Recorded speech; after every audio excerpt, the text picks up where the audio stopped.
드디어 예루살렘에 올라가신 예수님께서 웅장하게 건설된 예루살렘 성전을 찾으십니다. 때는 유월절이라는 이스라엘의 큰 명절이 다가오고 있는 그러한 시기였는데요. 예수님은 먼저 성전에 들어가 모든 것을 쭉 둘러보십니다. 성전의 상황을 살펴보십니다. 그리고 그 다음날 다시 성전으로 들어가십니다. 예수님께서 그때 엄청난 일을 하십니다. 성전에서 장사를 하고 있는 사람들을 다 내쫓으십니다.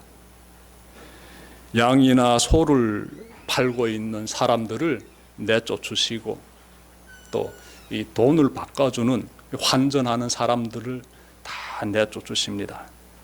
그리고 비둘기 파는 사람들도 다 내쫓으시고, 그때 예수님께서 이렇게 말씀하십니다. 이것을 여기에서 가져가라.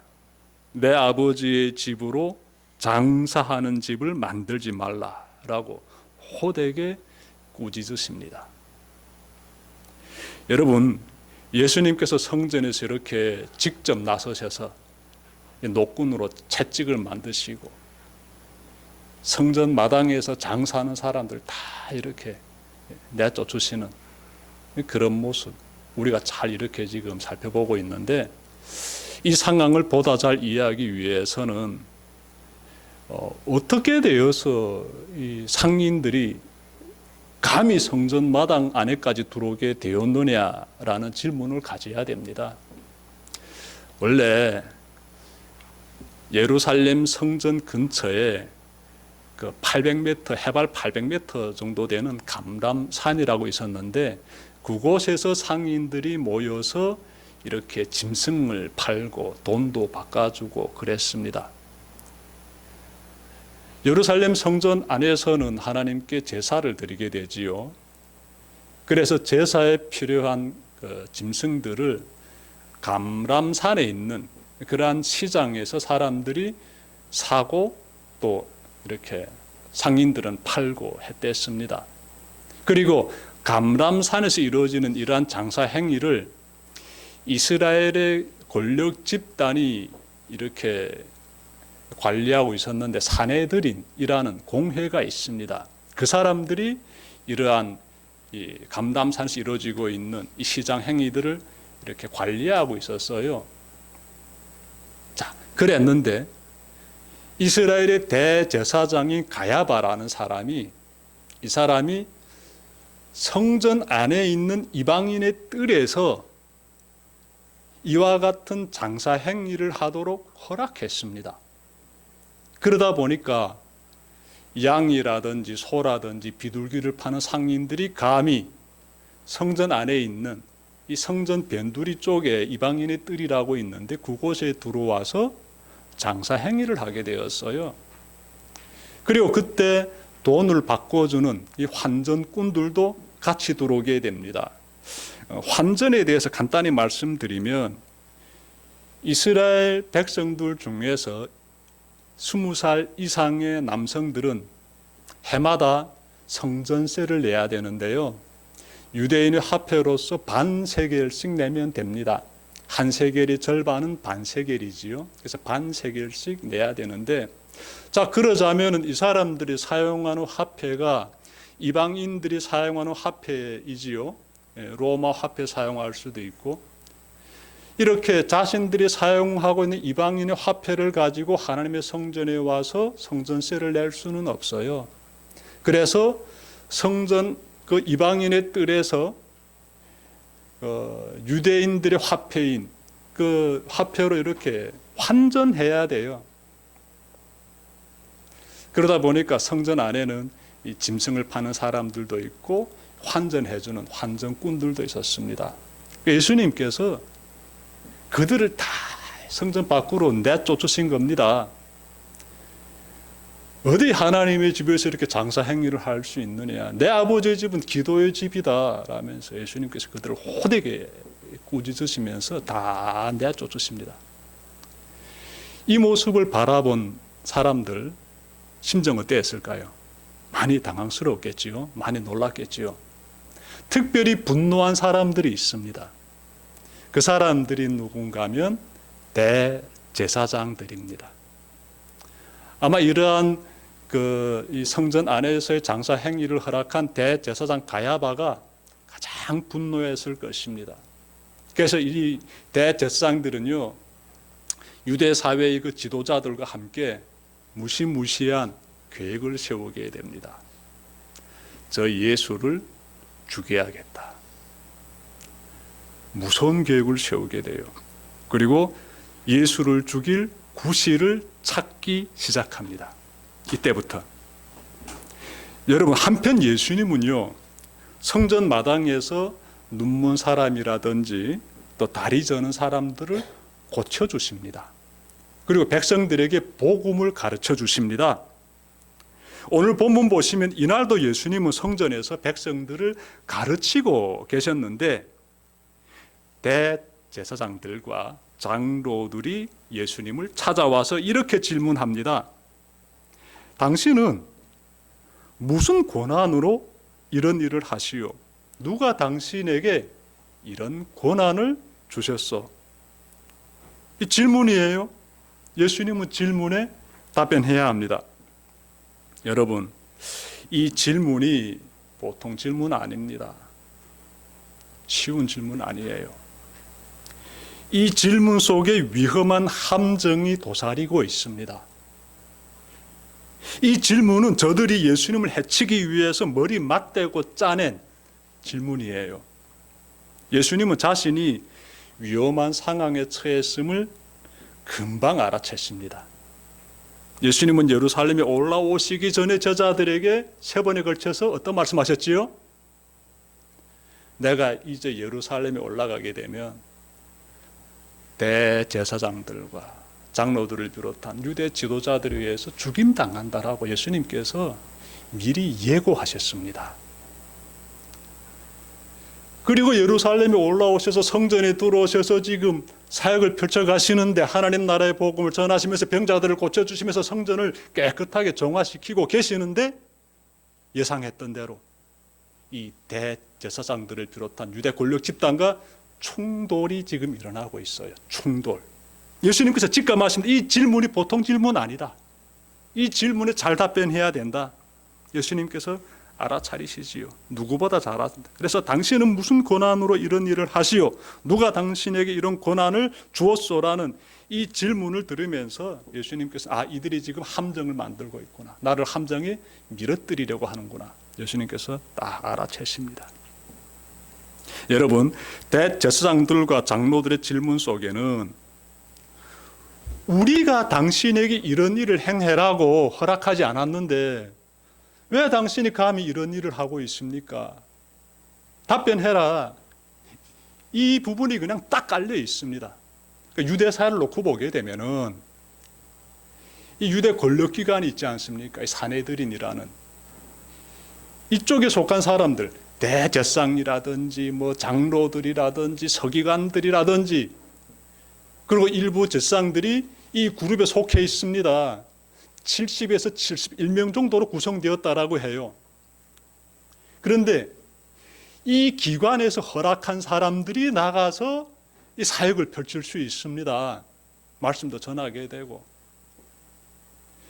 그런데 이 유대 기관인 이 사내들인에서 우리는 예수에게 이런 일을 해라고 허락한 적이 없다. 당신이 어떻게 이런 일을 행할 수 있습니까? 답변해라. 이 질문 보통 질문 아니지요. 네? 나는 그런 권한을 받은 적이 없다라고 예수님이 답변하게 되면은요, 어떻게 될까요? 사내들로부터 권한 위임받은 것이 없는데 감히 이런 일을 한 것으로 인하여서 성전을 어떻게 성전에 들어와가지고 제 마음대로 막 이렇게 여러 가지 소요를 일으킨 것이 되고 백성들을 선동한 것이 됩니다. 또 예수님께서 하나님이 직접 나에게 이런 권한을 부여하셨다라고 말씀하시면 저들이요 분노하게 됩니다. 감히 하나님의 이름을 들먹여 손에 돌을 잡고 예수님을 향해서 던질 수도 있어요. 하나님을 모독한다면서. 예수님은 지금 아주 위험한 함정을 지금 마주하고 있습니다. 여러분, 자신을 해치려는 자들이 득실거리는 예루살렘으로 예수님께서 굳이 찾아가셨지요. 그런 예수님을 한번 가만히 바라보십시오. 그분의 마음을 한번 우리 생각해 봅시다. 예수님의 마음을. 예수님은 예상하신 대로 그곳에서 따뜻한 환대는 고사하고 차가운 냉대 그리고 결멸의 시선을 지금 경험하고 있습니다. 매우 날카로운 시선을 마주하고 있어요. 여러분, 짐승도요, 생명을 위협하는 곳에는 다가가지 않습니다. 그런데 예수님께서 지금 굳이 자신의 생명을 이렇게 위협하는 그런 곳으로 지금 찾아가고 계시는데, 이러한 예수님을 바라보게 되면 우리가 무엇을 느끼게 되는가 하면, 야, 저분이 가지고 계신 강한 의지가 무엇인지를 깨닫게 돼요. 강한 의지. 여러분, 사람의 마음에는요, 의지가 있습니다. 말만 하는 사람과 그 말을 행동으로서 표현하는 것은 굉장히 하늘과 땅 차이입니다. 그러니까 예수님은 직접 말씀하시고 직접 행동으로서 그것을 보여주고 계시는데, 그 속에서 그분이 가지고 계시는 의지가 나와요. 그 의지가 얼마나 강한지 우리가 느끼게 되지요. 생명을 위협하는 곳으로, 범이 아가랴와 같은 그곳으로 직접 들어가고 계시는 예수님 모습에서 우리가 굉장히 가슴 쿵치게 되지요. 와, 강한 의지를 가지고 계시는구나. 예수님이 품고 있는 저 의지, 우리 인간을 구원하기 위해서 걸어가시는 주님의 모습 바라보니까 저분이 이것을 이루기 위한 그 의지가 얼마나 강한지 우리가 깨닫게 되지요. 자신을 희생시키려는 주님의 그 모습, 우리가 큰 감동 가운데서 바라보게 되지요. 반면에 세상의 물욕과 탐욕에 빠진 대제사장을 비롯한 유대 권력 집단의 어리석음과 잔인함이 여기서 나타나요. 저들을 보면은요, 하나님을 믿는 사람들도 물욕이라든지 탐욕에 빠지게 되면은 얼마나 비열해지게 되는지, 얼마나 추하게 되는지 딱 우리가 그래 볼 수가 있습니다. 겉으로는 대제사장이라는 사람들이, 겉으로는 장로들이고요, 겉으로는 하나님을 잘 믿는다는 그러한 위엄을 풍기는 사람들이 취하고 있는 그 모습 보니까 계략을 꾸미지 않습니까? 예수님을 죽일 사악한 계략을 세우고 지금 예수님께 나와가지고 예수님의 사역을 지금 가로막고자 하고 있지 않습니까? 그 속에서 우리는, 야, 물욕이 저 정도로 사람을 비참하게 만드는구나. 탐욕이 사람을 완전히 저렇게 인간성을 무너뜨리고 하나님을 믿는 그 믿음, 그 하나님에 대한 그 신앙을 앞에다 딱 내세우면서 속으로는 추한 것을 이루고자 하는구나. 영악하고 사악하구나. 이런 걸 우리가 딱 발견하게 되는 것이에요. 단테의 신곡이라고 있습니다. 단테라는 사람이 쓴 책인데 제목이 신곡이에요.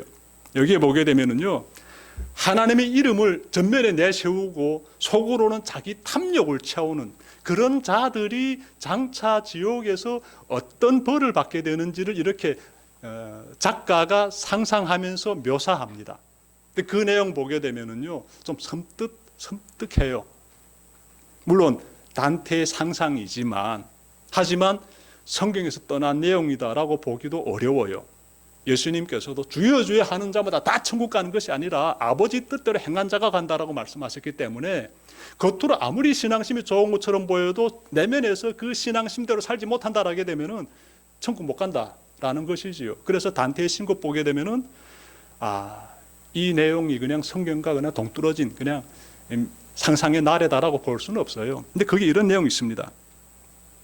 성직자라는 직책을 이용해서 신자들의 돈을 가져다가 탕진하고 자기 멋대로 정말 이 세상에서 영화를 누린 자들은 지옥에서 어떤 고통을 당하는가 봤더니, 지옥의 깊은 곳에서, 여기서 깊은 곳은 지옥이 모두 이렇게 8지옥, 9지옥으로 되어 있는데, 지옥이 계속 내려가면 내려갈수록 점점 깊은 곳으로 이렇게 묘사하고 있는데요, 정말 심각한 곳이 8지옥이 되겠습니다. 8지옥보다 더 험한 곳이 가장 밑바닥이 9지옥인데, 이 8지옥에서 이 사람들이 머리를 땅에 쳐박고 그 머리가 불에 달구어지는 극심한 고통을 당한다, 이렇게 묘사하고 있습니다. 특히 예수님을 죽이는 데 앞장섰던 그때 당시의 대제사장이 가야바는 이 몸이 말뚝에 박혀가지고 지나가는 사람들의 발에 밟히는 끊임없는 고통을 당하고 있다. 이렇게 단테가 또 묘사하고 있습니다.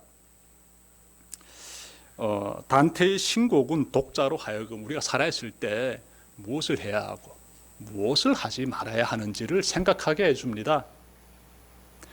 지금 우리가 대면하고 있는 유대 지도자들이 지옥에 빠질 악행을 지금 저지르고 있어요.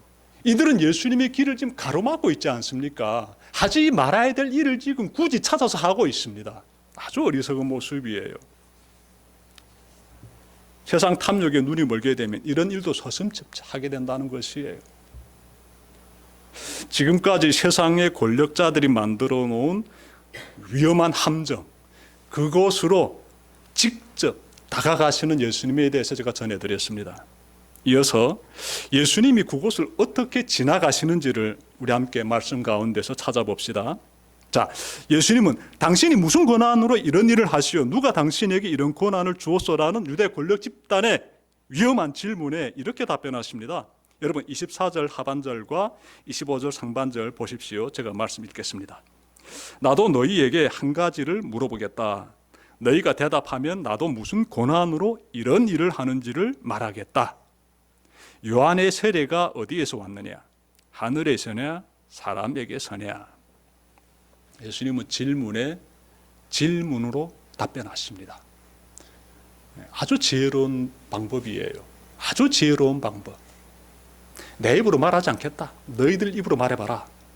질문에 질문으로 예수님께서 답변하시는데 예수님은 저들뿐만 아니라 온 이스라엘 사람이라게 되면 다 알고 있는 그 한 가지 그 사건을 가지고 딱 질문하고 있습니다. 세례 요한, 이 사람의 이름이 요한인데 백성들에게 회개의 메시지를 전하고 그들에게 세례를 베풀었다고 해서 세례 요한이라고도 해요. 백성들은 이 사람을 선지자로서 생각하고 있습니다. 당연히 그는 선지자예요. 그래서 세례 요한이 행했던 세례 행위를 가지고 예수님께서 질문하시는 거예요. 자, 세례 요한의 세례가 하늘로부터 온 것이냐 아니면 사람으로부터 온 것이냐 답변해라. 그러면 나도 말하겠다. 예수님께서 이렇게 질문에 질문으로 지금 대답하고 계십니다. 그러자 유대 지도자들이 굉장히 당황해야 합니다.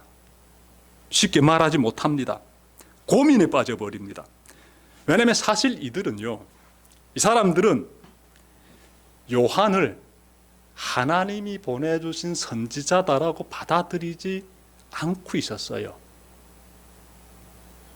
백성들은 요한은 하나님이 보내주신 선지자다라고 다 믿고 있고 그에게 찾아가서 회개하면서 세례도 받았는데 대제사장을 비롯한 이 유대 권력 집단들은요, 세례 요한이 지니고 있는 영적인 권위를 인정하지 않고 있었습니다.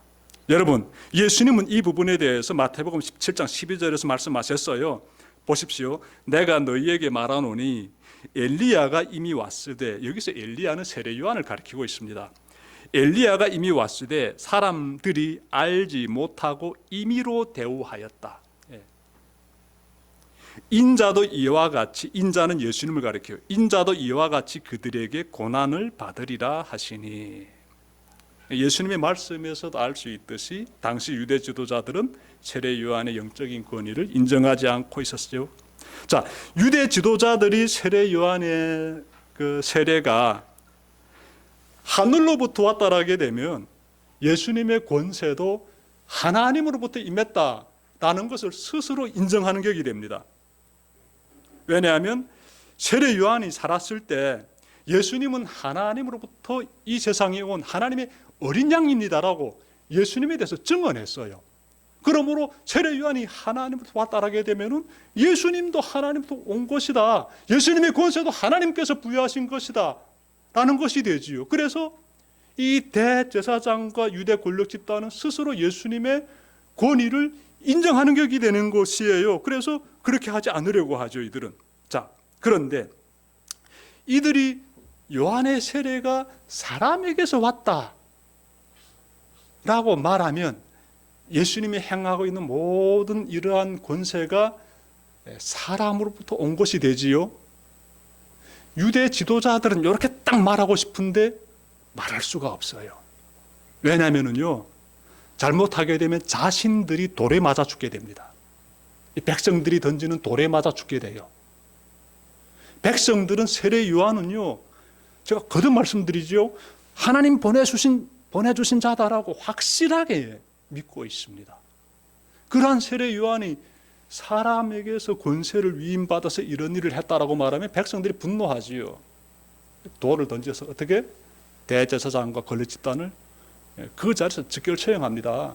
그러니 이렇게도 말 못하는 거예요. 그래서 오리무중에 빠져버립니다. 어떻게 답변해야 되지라고 그들이. 자, 25절 보십시오. 그러자 그들은 자기들끼리 운운하며 말하였다. 하늘에서 왔다고 말하면 어째서 그를 믿지 않았느냐 할 것이요. 26절 또 사람에게서 왔다고 하자니 무리가 무섭소. 그들은 모두 요한을 예언자로 여기니 말이요. 그래서 결국 저들은 어떻게 말하는가 하면 모르겠다라고 해요. 모르겠다. 요한이 세례가 하늘로부터 왔는지 사람에게서 왔는지 모르겠다. 모르긴 뭘 몰라요. 예수님께서 이들의 그 어리석은 모습을 바라보시면서 이렇게 말씀하십니다. 나도 내가 무슨 고난으로 이런 일을 하는지를 너희에게 말하지 않겠다. 예수님의 답변이지요. 다시 말하면 너희가 요한의 세례에 대해 잘 알고 있으면서도 말하지 않으니 나도 내가 무슨 고난으로 이런 일을 하는지를 말하지 않겠다라고 답변하신 것이지요. 이렇게 되어 예수님은요, 저들이 파놓은 위험한 함정을 쫙 지나가십니다. 함정에 빠지지 않으시지요. 아주 지혜로운 분이십니다. 그 위험한 순간을 이겨내시는 예수님 모습. 여러분, 예수님이 지니신 권세는요, 하나님으로부터 왔습니다. 하나님으로부터. 마태복음 3장 17절 보시면요, 하나님께서 직접 예수님에 대해서 이는 내가 사랑하는 아들이다. 내가 그를 좋아한다라고 말씀하셨어요. 그리고 마태복음 28장 18절 보시면 예수님은 제자들에게 나는 하늘과 땅의 모든 권세를 가지고 있다라고 직접 말씀하셨습니다. 세례 요한은요, 예수님에 대해서 이렇게 증언했어요. 요한복음 1장 29절 하반절부터 30절인데요. 보시오, 세상의 죄를 지고 가는 하나님의 어린 양입니다. 내가 전에 말하기를 내 뒤에 한 분이 오실 터인데 그분은 나보다 먼저 계시기에 나보다 앞서신 분입니다 한 적이 있습니다. 그것은 이분을 두고 한 말입니다. 세례 요한 예수님의 구체적으로 알고 있는 것이에요. 하나님께서 보내주신 분이다.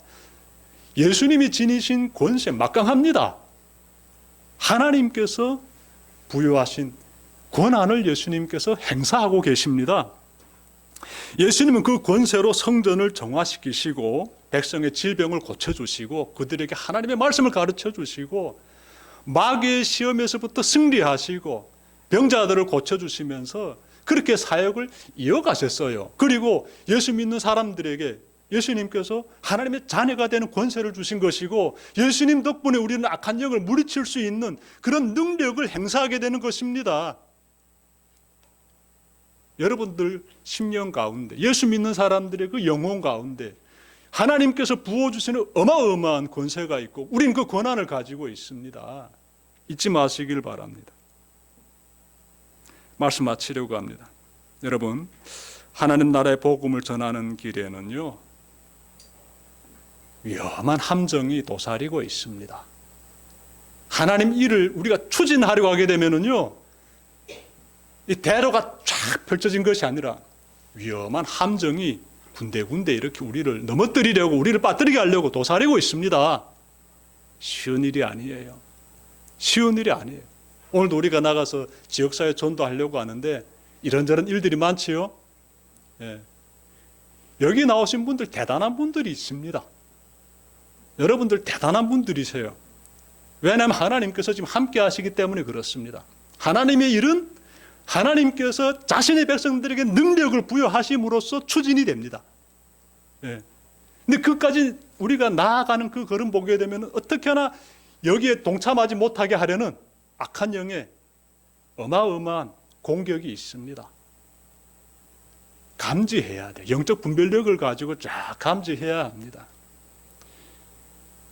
그래서 우리는 오늘도 이 사역을 잘 감당해야 돼요. 믿음을 가지고 하나님의 승리를 경험하는 여러분들 되시길 바랍니다. 여러분, 하나님 복음 전하는 길에 위험한 함정이 도사리고 있는데 그때마다 하늘의 권세로 먼저 이 길을 헤쳐나가신 예수님을 바라보면서 용기를 발휘하시길 바랍니다. 용기를. 때에 따라 지혜와 힘을 주시는 하나님을 늘 의지하며 더욱 담대히 복음 전도의 삶을 살아내는 여러분들 되시기를 주님의 이름으로 축원합니다. 기도드립시다.